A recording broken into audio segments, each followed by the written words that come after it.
L'analyse qu'on étudie situe ce changement aux alentours des Lumières. Le sens se serait déplacé du ciel vers la terre, du transcendant vers la morale collective. Et ça, c'est un changement de logique absolument radical.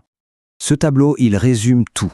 C'est l'inversion totale. Regardez bien, on passe de la recherche du bien à la chasse au mal, de l'attraction spirituelle à la répulsion morale.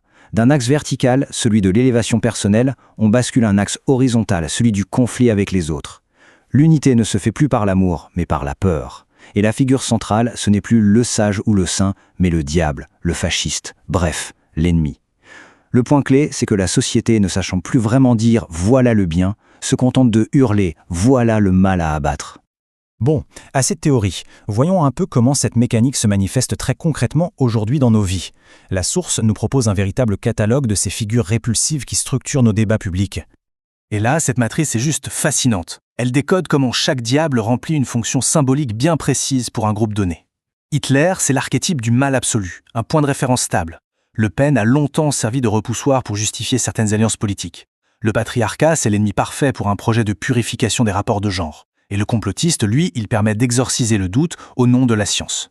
On voit bien le mécanisme à l'œuvre. Chaque groupe se définit non pas par ce qu'il est, mais contre ce qu'il est. C'est un ciment social, mais un ciment négatif. La conséquence de tout ça, c'est ce que la source appelle une inflation morale. C'est une super image. C'est comme une monnaie qui perd de sa valeur à force d'être imprimée. À force de crier au diable, aux fascistes, aux complotistes partout et pour tout, on finit par devenir incapable de reconnaître le mal réel, le vrai danger quand il se présente. Le monde est juste saturé de menaces symboliques. D'accord. Mais alors, quel est le prix à payer pour vivre dans une société qui tourne en permanence autour de ce combat incessant ? La dernière partie de cette analyse se penche sur les conséquences, sur nos esprits. Et le bilan est assez lourd. Cette chasse aux sorcières permanente est épuisante.